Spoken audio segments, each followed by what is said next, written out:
High guys, welcome to Roop's world. थंबनेलवरनं तुम्हाला कळलंच असेल की आजच्या व्हिडिओचं टॉपिक काय आहे। तरीही मी तुम्हाला पुन्हा सांगते, आजच्या व्हिडिओचं टॉपिक आहे top 5 tips and tricks to look attractive which every girl must know. मुलींनो, तुम्हाला हे टिप्स अँड ट्रिक्स जाणणं खूप जास्त गरजेचं आहे जर तुम्हाला अट्रॅक्टिव्ह दिसायचं असेल, पर्सनॅलिटीला अट्रॅक्टिव्ह बनवायचं असेल। तर जर तुम्हालाही अट्रॅक्टिव्ह दिसायचे तर हा व्हिडिओ शेवटपर्यंत नक्की पहा। व्हिडिओ स्टार्ट करण्याच्या आधी मी एक गोष्ट सांगते, बॅकग्राऊंडमध्ये तुम्हाला पॅरोटचा आवाज येत असेल, सॉरी। ॲक्च्युली आमच्याकडे एक पॅरोट आहे मिठ्ठू, तो दिवसभर आवाज त्याचा येतच असतो। म्हणून मी कोणत्याही घरातल्या कोपऱ्यात त्याला ठेवलं तरीही कुठूनही त्याचा आवाज एवढा मोठा आहे की व्हिडिओमध्ये येणारच आहे। म्हणून मी तुम्हाला त्यासाठी आधीच सॉरी म्हणते, थोडा डिस्टर्बन्स होणार आहे। Let's move towards our topic. So tip 1 आहे footwear and handbags according to your dress. तर footwear according to your dress means तुम्ही कोणत्या प्रकारचे कपडे घालताय आणि त्यावर कोणत्या प्रकारचं फुटवेअर मॅच होईल। फॉर एक्झाम्पल, जर अनारकली ड्रेस असेल तर त्यावर जर तुम्ही शूज घालून फिरसाल, आय नो की ट्रेंड आहे, फॅशन आहे शूजची, तर खूप जण घालत पण असतील, no comments on them. But मी तुम्हाला एक बेसिक एक्झाम्पल सांगते, जर तुम्ही घागरा वेअर करताय तर त्यावरती हीलच्या सँडल, मोजडी, असं भरीव वर्क असलेले सँडल छान दिसतील। आणि जर तुम्ही कॅज्युअल आउटफिट वेअर करताय तर त्यावरती एक कॅज्युअल शूज चांगले वाटते। मग तुम्ही कोणता ड्रेस वेअर करताय, जीन्स आहे का, स्कर्ट आहे का, ड्रेस आहे का, साडी आहे, त्या प्रकारे तुमचे shoes means footwear, flats, heels, sandals means जे पण असेल ते डिफर करायला पाहिजे। अँड सेकंड गोष्ट, हँडबॅग्स अँड पर्सेस।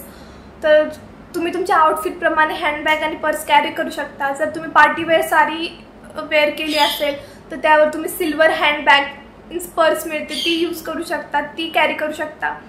तर जर तुम्ही ट्रेडिशनल काय वेअर केलं असेल तर त्यावर वेगवेगळ्या प्रकारचे हँडबॅग्स असतात। मी कोणत्या प्रकारच्या ड्रेसवरती, आउटफिटवरती कसे हँडबॅग्स, कोणता कलर मॅच होईल, कोणता कलर चांगला वाटतो यावरती ऑलरेडी एक व्हिडिओ टाकला आहे। जर तुम्हाला पर्स किंवा हँडबॅग्स कसे कॅरी करायचे, कोणत्या ड्रेससोबत कॅरी करायचे हे जाणून घ्यायचं असेल तर तुम्ही तो व्हिडिओ बघू शकता, चॅनलवरती अवेलेबल आहे। त्यामध्ये मी तुम्हाला डिटेलमध्ये सांगितलेलं आहे की तुम्ही कोणत्या आउटफिटवरती कशा प्रकारचे हँडबॅग्स आणि पर्स कॅरी केलं पाहिजे, कोणता कलर कॅरी केला पाहिजे। फुटवेअर अँड हँडबॅग्सचं नॉलेज असणं खूप जास्त गरजेचं आहे तुम्हाला अट्रॅक्टिव्ह दिसायचं असेल तर। सेकंड गोष्ट आहे लिपस्टिक।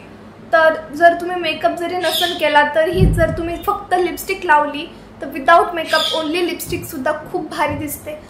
जर तुम्हाला एखाद्या पार्टीमध्ये जायचं आहे किंवा कुणाच्या लग्नात जायचं आहे किंवा कुठं फिरायला जायचं आहे बट तुम्हाला मेकअप करायचं नाही आहे आणि तरीही सुंदर दिसायचं आहे, मीन्स रोजपेक्षा थोडं वेगळं दिसायचं आहे, तर कमीत कमी मेकअप किंवा बिना मेकअपचं जर तुम्ही फक्त एक चांगला शेडची लिपस्टिक कॅरी केली, चांगल्या शेडची लिपस्टिक यूज केली तरी तुमचा लुक खूप जास्त अट्रॅक्टिव्ह दिसणार आहे। तर बेसिक तुम्हाला मी शेड सांगते, जर तुम्हाला कॉलेजला जायचं असेल आणि तुम्हाला जर हेवी मेकअप नसेल करायचा बट थोडंसं वेगळं दिसायचं असेल तर तुम्ही न्यूड शेडची लिपस्टिक यूज करू शकता। किंवा तुम्हाला ऑफिसला जायचं असेल, कुठे ट्रॅव्हलिंग करायचं असेल तर तुम्ही न्यूड शेड्स डेली बेसिससाठी यूज करू शकता। अँड जर तुम्हाला एखाद्या पार्टी, लग्नात जायचं असेल कुठे बाहेर तर तुम्ही डार्क कलर शेड्स यूज करू शकता। त्यासाठी बेसिक कलर आहे रेड। तुम्हाला खूप जास्त कन्फ्युजन आहे की कोणती लिपस्टिक चांगली वाटेल, बिना मेकअपचं कोणती लिपस्टिक भारी दिसेल, कोणत्या आउटफिटवरती जास्त कन्फ्युजन होत असेल तर बेसिकची गोष्ट आहे रेड लिपस्टिक। रेड लिपस्टिक तुम्हाला कोणताही लुकवर तुम्ही लावली तरीही तुमचा लुक खूप जास्त इन्हॅन्स होतो, तुम्ही खूप जास्त अट्रॅक्टिव्ह वाटता। आपली थर्ड टिप आहे बॉडी मेकअप।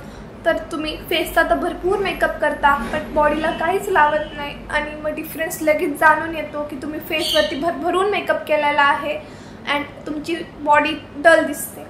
सो कधीही जेव्हा तुम्ही फेसवरती भरपूर मेकअप करसाल किंवा जरी तुम्ही फेसवर मिनिमल नॅचरल मेकअप जरी केला असेल तरी तुमच्या बॉडीवरती पण थोडाफार मेकअप करायला विसरू नका। मेकअप म्हणजे काय तर बॉडीला जास्त काही तर नसते, फक्त बॉडी लोशन लावा एक चांगलं, त्याने तुमच्या स्किनला नरिशमेंट प्रोव्हाइड होईल, मॉइश्चराईज वाटेल, डल वाटणार नाही। असं कधी कधी स्किनवर व्हाईट पॅचेस दिसतात तसं दिसणार नाही, स्किन मॉइश्चराईज राहील तर ग्लो वाटेल। अँड जर तुम्हाला फेस आणि बॉडीमध्ये खूप जास्त डिफरन्स जाणवत असेल किंवा कधी कधी फेसला आपण मेकअप करतो आणि नेक एरिया तसंच ठेवतो, जेव्हा आपण मेकअप अप्लाय करसाल तेव्हा फेस सोबत नेक एरिया सुद्धा कव्हर करा। अँड फॉर हँड्स तुम्ही एक चांगलं बॉडी लोशन यूज करा। त्यासोबत तुम्ही बीबी क्रीम, सीसी क्रीम किंवा ल्युमी क्रीम ह्या 3 क्रीमचं मिक्सचर यूज करू शकता बॉडीवरती। बॉडी लोशन घ्यायचं, त्यामध्ये बीबी क्रीम किंवा सीसी क्रीम किंवा ल्युमी क्रीम मिक्स करायची आणि तुम्ही बॉडी लोशन रोज अप्लाय करता तसं हँड्सला अप्लाय करायचं। तुमच्या हँड्सवरती चांगला ग्लो येईल अँड फेस आणि बॉडीची टोन सुद्धा मॅच करेल। या छोट्या छोट्या गोष्टींनी तुमचं लुक खूप जास्त अट्रॅक्टिव्ह वाटतं, म्हणून कधीही मेकअप केल्यावर पुढच्या वेळेस हँड्सला विसरू नका। हँड्सला सुद्धा तेवढीच ग्लोअपची गरज आहे। आपली 4th टिप आहे क्लीन आउटफिट। तुम्ही जेव्हाही बाहेर जासाल, तुम्ही कोणतंही आउटफिट कॅरी करत असाल, नेहमी एक गोष्ट लक्षात ठेवा, ते आउटफिट क्लीन असलं पाहिजे। कोणतेही आउटफिट वेअर करताय ते आउटफिट नेहमी स्वच्छ, क्लीन अँड नीट असलं पाहिजे। जर ते डर्टी असेल तर तुमच्या लुकवरती त्याच्यावरती खूप जास्त इफेक्ट पडतो। आणि सेकंड गोष्ट ही की ती जे पण आउटफिट आहे ते नेहमी प्रेस्ड असलं पाहिजे। जर त्याच्यावर व्रिंकल्स दिसत असेल तर तेही तुमच्या लुकला खूप जास्त इफेक्ट करतं। So clean and pressed outfit नेहमी वेअर करा। अँड थर्ड गोष्ट ही की तुम्ही जे पण शूज किंवा चप्पल, सँडल जे पण हील कॅरी करताय तेही नेहमी क्लीन असले पाहिजे। जर तुमचे शूज डर्टी असेल किंवा सँडल डर्टी असेल तर तेही तुमच्या लुकला खूप जास्त इफेक्ट करतं। जे पण वेअर करताय ते व्यवस्थित कॅरी करता आलं पाहिजे। ड्रेस वेअर केले पाहिजे जे तुम्हाला नीट कॅरी करता येतील आणि त्या ड्रेसमध्ये तुम्ही कम्फर्टेबल असाल। जर तुम्ही कम्फर्टेबल असाल तर तुम्ही आपल्याला अट्रॅक्टिव्ह दिसताल। फिल्ममध्ये एखाद्या हिरोईननी घातलाय किंवा तुमच्या फ्रेंडनी घातलाय म्हणून कोणताही आउटफिट घालू नका। पहिले या गोष्टी स्वतःला विचारा की तुम्ही त्या ड्रेसमध्ये, आउटफिटमध्ये कम्फर्टेबल आहात का नाही। काही लोक हिरोईन्सला बघून, सेलिब्रिटीजला बघून शॉर्ट ड्रेस कॅरी करतात, बट ते स्वतः त्या ड्रेसमध्ये कम्फर्टेबल नसतात आणि मग घातल्यानंतर पश्चाताप होतो किंवा सेल्फ कॉन्फिडंट फील करत नाही। जर तुम्ही सेल्फ कॉन्फिडंट फील करत नाही, तुम्ही अट्रॅक्टिव्ह दिसू शकत नाही। म्हणून तुम्ही जे पण वेअर करसाल, लॉंग ड्रेस असू, शॉर्ट ड्रेस असू, कॉन्फिडेंटली वेअर करा। ज्या ड्रेसमध्ये तुम्ही कम्फर्टेबल असाल, जे ड्रेस तुम्हाला कॅरी करता येईल, तुमच्या बॉडीला सूट होईल असे कपडे आणि कलर निवडा। Number 5th tip, last but not the list, आपली शेवटची टिप आहे की फंक्शन्स प्रमाणे कपडे कॅरी करायला शिका। तुम्ही एखाद्या लग्नात जाताय, काही लोक लग्नात सुद्धा जीन्स टॉप कॅरी करतात, तर का की फॅशन आहे, ट्रेंड आहे, आम्हाला हेवी ड्रेस आवडत नाही, आम्ही तर मॉडर्न आहोत, तर आम्ही कसं काय वेअर करू साडी किंवा ड्रेस, असं काही नसतं। तुम्ही किती मॉडर्न असला ना तरी तुम्हाला प्रत्येक आउटफिटची आवड पाहिजे। ज्या फंक्शन प्रमाणे तुम्हाला ते ड्रेस घालता आले पाहिजे। फंक्शन प्रमाणे ॲक्सेसरीज घालायला शिका।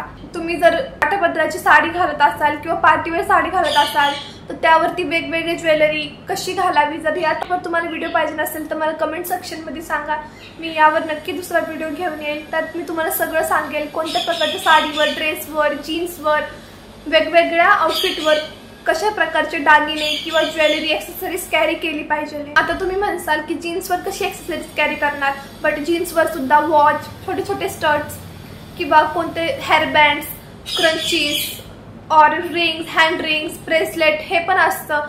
या छोट्या छोट्या ॲक्सेसरीजनी पण तुमचा लुक एकदम अट्रॅक्टिव्ह दिसतो। एखाद्या चांगल्या आउटफिटवरती व्यवस्थित ॲक्सेसरीज कॅरी करत असाल तर तुम्ही आपल्याला अट्रॅक्टिव्ह दिसताल। हे 5 टिप्स तुम्ही नक्की फॉलो करा आणि तुमचे रिझल्ट मला कमेंट सेक्शनमध्ये शेअर करा। जर व्हिडिओ तुम्हाला आवडला असेल तर लाईक करा, सबस्क्राईब करा, जास्त लोकांपर्यंत शेअर करा, कमेंट करा आणि व्हिडिओ शेवटपर्यंत बघितल्याबद्दल तुमचं खूप खूप धन्यवाद। Thank you so much and bye guys.